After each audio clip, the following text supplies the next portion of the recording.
Hello and good morning, everyone. Welcome back once again to our monthly IST Brown Bag session. My name is Kate Hilario, and I will be your host for today. To ensure a smooth transition of today's event, may I know if everyone can hear me well? Please let me know through the chat box.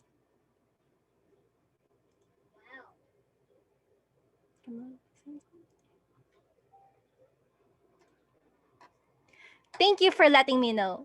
So, just some reminders before we officially begin. Please work in an environment where background noises can be muffled at the very least. Please use a chat box if you have any concerns during the webinar. During the Q&A portion, please type your questions in the Q&A window. Be also attentive and avoid distractions. And lastly, if you are facing any technical difficulties with Zoom, please log out and log back in again. So, it's nice that you came to join with us today, and I would like to ask the audience, how is everyone feeling today?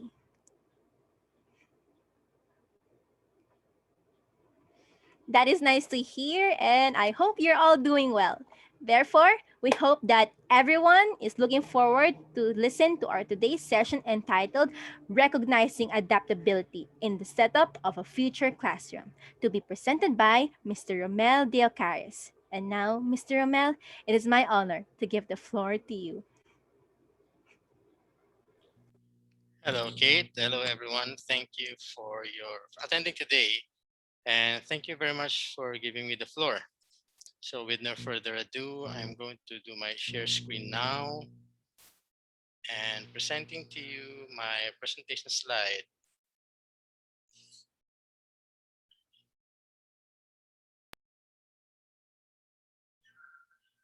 So, hello. Uh, Firstly, is my video and audio okay, Kate? Yes, sir. We can see and hear you clearly and as well see your presentation. So thank you very much for that. So, good morning, everyone. It's almost afternoon later on in 1 hour. What I have for you today is a simple presentation regarding, let's just say, when I made this slide, I took a moment of reflection of 1 year after the pandemic. So the title is Recognizing Adaptability in the Setup of Future Classroom.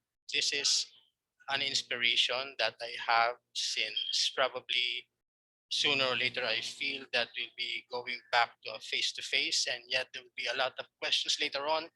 What will be the setup of face-to-face, having everybody's experience during online? But before that, I would like to present to you a simple video, and so we would know where is the context of my thinking comes from.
Okay, so there is a lot of information coming on after the pandemic and where we are right now. So you see there that there are a lot of companies that has rise and fallen because of too much information overload and confusion. So that happens in the industry. So VUCA has changed the landscape of almost everywhere, even in the industry. And of course, my question will now be, how is VUCA affecting our education system? So we now accept the fact, according to Peter Drucker, by the way, we now accept the fact that learning is a lifelong process. It's a lifelong process of keeping abreast of change. And the most pressing task is to teach people how to learn. Coming with this motto or this quote, I use this as a model or framework on how we are going to probably create the future classroom. First, however, is let me emphasize the word learning, the change. So we say change is the only permanent thing in this world. It is true. It is something that really happens on a daily basis, and even as we speak, things change. Especially again with this pandemic going on, change has really taken its toll. But the challenge is to teach people how to learn. So we go back to the BS education system. I think the real gist there is uh, the real competency there, everyone, is once a student graduates, it's not just what we have provided for them, but the most ultimate thing is their competency. It's their ability to learn by themselves once we cut the umbilical cord of graduation. So I think that is um, the essence of what I'm trying to say here. And of course, Peter Drucker. So we have the three names. We have the three terms. Sorry, we have the learn, change, and people how to learn. Then in 2019, pandemic comes in. So the essence of learning, the change has occurred, and these dots to which every teacher has been accustomed to has changed. So what do you mean by that? So then there comes VUCA. So VUCA is has affected a lot. We have different uh, we have different band-aid solutions because of what has transpired last year. We have different band-aid solutions in order to come up with the disconnection between learn, change, and teach people how to learn. VUCA comes in. So we have a lot of uh, systems coming in, different types of software. We have different conference platforms that everybody's trying to learn and all of that. So that is also the effect of VUCA because the more you learn, the more information comes in, confusion comes along the way. So again, how do we connect the dots? So before, all teachers knows how to simultaneous physical classes. This is what we do. We have active group activities, classroom interactions. This is actually what we do already. Rigid summative assessments, real-time discipline and applications. What happened was all of this was removed. So we have to shift to the learn part. We have to continue to learn. uh, we did what? Synchronous and asynchronous sessions. You know, way back when I was an early teacher, the very first subject that I got was computer systems organization. Uh, the term synchronous and asynchronous session came, I do believe, came from a signal in a line printer signal in the recommended standard 232, wherein signals coming from the printer is both synchronous and asynchronous. When you say synchronous, it is both ways. When you say asynchronous, it's variable. So those I do believe those terminologies, synchronous and asynchronous, is where it came from. So again, that is what we do. Then we have the online conference tools, Zoom, I'm only very much familiar with two to three, like Zoom, Cisco, and of course the very famous Google Meet. We have the online distance learning software applications, and we need to remodify our learning materials. So everything goes online. Everything is done through digital. So I would like to emphasize now our domains of learning for that. So we have the cognitive, affective, and the psychomotor. Let me emphasize regarding the cognitive. Everybody knows about the remember, understand, apply, analyze, and evaluate. So having this, we are already familiar with, of course, our very famous create, and we have already is familiar with our paradigm of what cognitive is. However, pandemic comes in. We need to change the landscape of how we do things. Everybody needs to apply the Bloom's taxonomy digital tools. So right now, everybody's been applying this one. Whether we know it or not, we apply the following activities with digital tools. Uh, right now, if you're going to see, remembering is the lowest part, and creating is the higher order of thinking skills, and the remembering is the lower order of thinking skills. Whether we do it or not, we know that everybody's doing blogging, filming, podcasting, and directing. I think whether a teacher knows it or not, uh, once he or she, a teacher comes in to teach, he or she or the teacher is compelled to perform such activities nowadays, whether whether he or she is aware of it. So uh, we they apply or implement these activities with digital tools, this brand new digital Bloom's taxonomy digital tools. So you can even see there that evaluating, testing, posting, and what moderating are now a normal in the online classroom. So what are the different uh, how is it become a future classroom? How does it become different nowadays? So in the cognitive side, with the magnitude of diversity required for online distance learning, we look for other ways to improve our lesson implementation.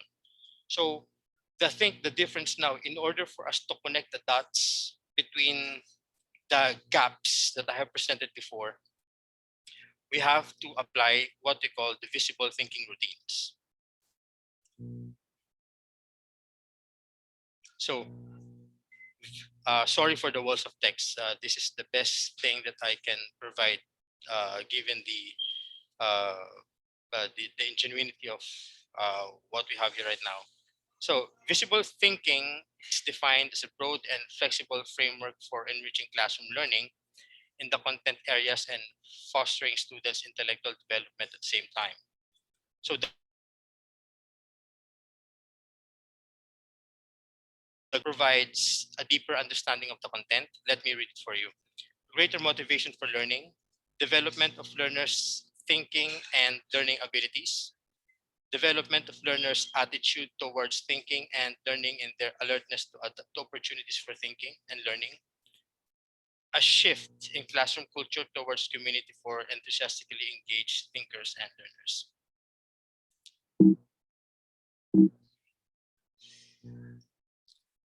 Sorry, okay.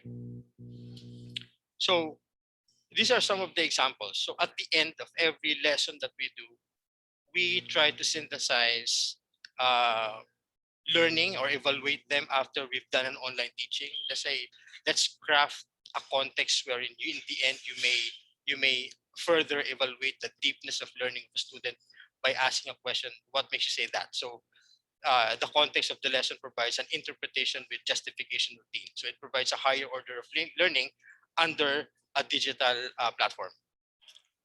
Then we could even do a think, puzzle, explore, a routine that sets the stage for deeper inquiry. Like, for example, you create a code purposely not to. This is the context of an IT teacher. probably you can prepare a code to wherein there is automatically an error there, to which you will be able to what for the students to explore and probably identify what is wrong with it. Then we have the think, pair, share. So a routine for active reasoning and explanation. So why did it happen? How does it do? Well, then it's a thing that probably sets the mind of the student to uh, uh, give ideas and then explain it later on. Then this is one of the best things, probably the circle of viewpoints, a routine for exploring diverse perspectives. This is some point wherein a set of students will try to debate on certain contexts of study. So probably I used to think, and now I think it's a routine for reflecting on how and why on our thinking has changed. For example, I had a simple lesson in introduction to programming, where the students only uses an integer and has been able to identify also the difference between a double and a float. So sinasabi na, ay, hindi lang pala, dati, before I could just simply think it's just probably a double. Now it could also be a float. So those kind of things that we were able to probably not appreciate because we know it already. But the idea of this presentation is it to ensure that our lesson, what we do for students, doesn't fall through, does the other of context of what we're trying to say doesn't fall through cracks. uh, Most of us, I believe, I agree that oh yeah, I know, I've already been doing this a lot. The others are unaware that they have been doing it, but this is a matter of awareness that what we're doing is correct, validation of what we do, and if not, probably this also helps further improve our teaching skills, despite we are confined in the insides of a camera and, of course, a mic. This is one of my favorites, the See, Think of Wonder. See, Think, and Wonder, a routine for exploring works of art and other interesting things. So it's up to you to explore what you want to do, how you want to do it, especially when I deliver projects. So these are some of the things under the cognitive part of the domains of learning, the visible thinking routines. I do believe this is a very good exercise for critical thinking, deep thinking between the students, between for the students and even us. Believe me, sometimes that when I teach, I see an angle of a student and that they are able to share with their own, probably from their own, uh, students, they have their own disciplines, they have their own context, and they have their own point of view outside the classroom. And then suddenly you learn something from there and you pick it up. Oo nga, no, may mga ganun palang bagay na naiisip nila na hindi natin nakikita. So with this visible thinking routines, it's a collaborative learning for both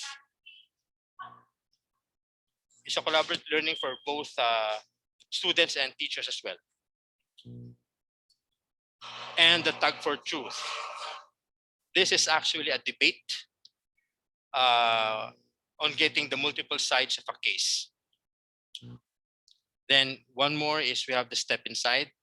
It's a routine for getting insights and viewpoints of students. So you can see these are very high order of learning for us to evaluate our students, and it's a very good gauge whether how deep the students have learned what we want to convey to them, not just in a knowledge and a skill level, but also in a competency level as well. This is the affective side. This is for the affective, we have the receiving scenarios, responding to scenarios, valuing, organization, and the internalizing values. So we were able to teach others how to truly empathize. So this is actually my advocacy, the empathy. So we from a basic scenario, we try to see and apply what we have learned cognitively and apply it to life. Uh, the practice of valuing, responding to scenarios in a adapting to an organization to which everybody, I guess, struggles, and yeah, internalizing values as well. So that is one aspect of the domains of learning, the affective one. You see, the cognitive side may be very, very uh, informative, but it's actually useless without the affective side. One more of that is we were able to teach how to care. So we are now in the part wherein we're also students. If I were the student, how do I want it? Um, we were able to help each other understand how it's like to be a teacher, student, in a parent and lifelong experiences. So um, one thing nice about this part is wherein our students, parents are engaged to the learning part. Everybody's involved in the learning process of a student. And of course, the psychomotor. It's a perception towards awareness to set guide responses, complex response, and adaptability. So parents now are involved in the learning process. You can even see that physical education classes can also be done in terms of online. Yes, and origination. So last time that I discussed my topic, I discussed all about TPAC SMR, and I would like to emphasize again the SAMR model: substitution, augmentation, modification, and redefinition. Um, right now, during the pandemic, we are engaged. Everybody has been engaged in substitution. That is actually the start, and right now we used to be here. Yes, everybody started with this, and we are trying to reach to the modification. So one thing nice, if you have observed, that we are now in the modification phase, whether we like it or not. Everybody has been compelled to be in the modification. So we actually bypassed a lot, but others are still in the augmentation. So technology acts as substitute with direct functional improvement. So this is actually it. Diba? We're doing an online class, so we're trying to augment what used to be just a substitution. So um, we are happy. I am happy if others were able to make it to the modification phase, but most likely uh, the, everybody's still stuck with the augmentation. And we're thriving as much as possible to reach up to the redefinition phase, wherein technology allows us the creation of new tasks or previously inconceivable. So uh, right now, IT really plays a very big part because redefinition means we're trying to create and develop, implement systems that we will tend to improve improve the standards of education, may it be face to face or online. So these changes also took its toll. So we had these changes, but there's always a downside as well. To those, what are we going to do for those who cannot adapt right away? So with that, the IST department has an advocacy to help people to help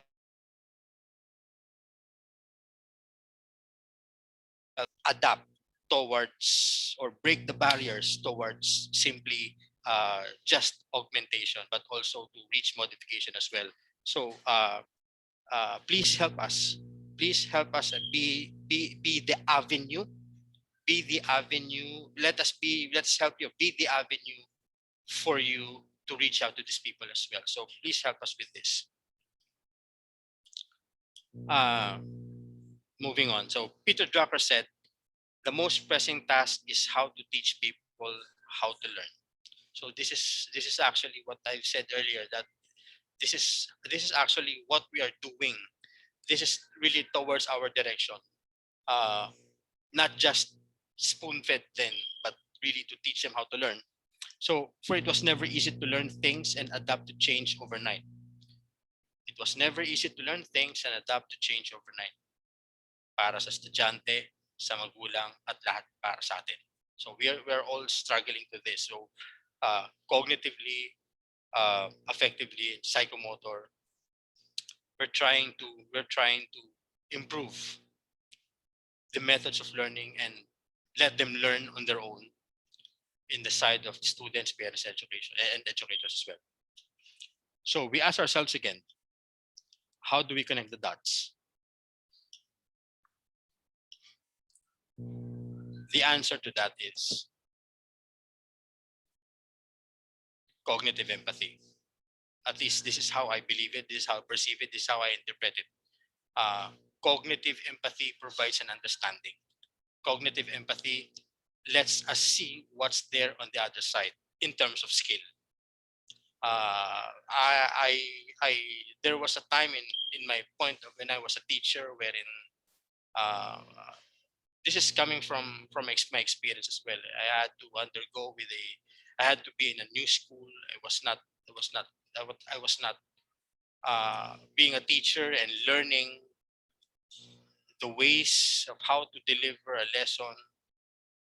It's quite hard when you are alone. So when you are alone, learning it on your own. So ako ayoko ng ganun. So basically, it all boils down from what I've said is cognitive empathy. It answers the VUCA. It answers um, all problems and aspect. If we just try to look saan nanggagaling yung taon to, uh, it's more of the wisdom side. So cognitive empathy provides peace. Cognitive empathy provides understanding between one another. So I guess this is the solution to all the possible problems that may come along, and this will be a great help in moving forward towards going back to face, um, having this tool between us. So with cognitive empathy, you are trying to tap into the idea of placing yourself in someone else's situation and gaining a better understanding of the experience. So I guess this is the textbook definition of what I'm trying to say here. So with that, with cognitive empathy, we understand that we need to change our ways. With cognitive empathy, we take actions in changing our perspectives for domains of learning. And with cognitive empathy, we learn that change can also be rewarding, and thus we connect the dots. With cognitive empathy, we help parents understand with the educational needs of the child. With cognitive empathy, we can help our students grasp the things that they should learn despite the distance. With cognitive empathy, we can help other teachers to learn new things and cope up with the online distance learning. So that is how we connect the dots brought about by VUCA. So, and hopefully by then, we will be able to connect the dots and draw a strong line to get back on our feet. Then get rid of VUCA. So how does our future classroom would look like? This is an ideal thing. So a future classroom has a lot of definitions kasi. You may think of it as a place with a lot of devices or something like Tony Stark's workshop. I like this. So yeah. So as for me, a future classroom is built out of people, students, parents, and teachers who understands that they play a significant role in everyone's growth. So if you're able to unlock the difficulties, learn, change, and teach, you will be able to adapt. Together, we can build the best classroom despite the distance. Thank you. So, thank you for giving me the opportunity to present this morning. Okay, thank you, Mr. Rommel, for that insightful presentation. Your talk is helpful in our new normal setup, especially in this online learning environment. And I believe harnessing this skill could also help me when I enter the IT industry. After all, we cannot predict exactly what will happen in the future. And I believe I'm not the only one who has some questions that hopes to be addressed. Therefore, we shall now proceed to our Q&A. Well, upon opening the Q&A chat box, For our first question, coming from an anonymous attendee, is the topic including in LTTO2? LTTO2. Yes, but it was stated here at the question and answer box. Is this topic included in LTTO2? LTTO2. Oh my God. Jesus. There's an LTTO2? Okay. I don't know. I guess it's up for. There's an LTTO2. Okay. I hope not. This is just brown bag. LTTO2. Okay. Okay, thank you. Yeah. So, moving on to our next question. How can I encourage my members to learn new things on their own when they are already drained from the online learning? Sorry. Can you repeat again? Sorry. Sorry. For our next question, how can I encourage my members to learn new things on their own when they are already drained from online learning? Well, uh, you could get the context. It's now if you're engaged in online learning already, that's purely cognitive. You already are already getting what you need to learn from there. So the thing is, what is you can pick up something out of the affective and out of the psychomotor side. So reflect and value. Probably you can engage in something more aside from just that's the skill on that part. So there's a lot of learn. Seek your environment. Try to see what's in there to learn. I want to take that question from the context of a SWOT analysis. In every weakness, there's an opportunity. If you view that online learning is already a VUCA for you, probably there is an opportunity there that you're not trying to see. I guess there is more learning there. Siguro, if you're engaged in online learning, I could say that I could probably I have probably the strength, or probably I need to exercise more because I sit a lot. So you learn that your strength is you could get something from out of that probably. I don't know. I need an exact scenario in order to answer your questions. More of that aspect. Okay, thank you, Sir Ramel. I'll keep that in mind. So, for our third question, do you believe that parents should be required in online learning environment?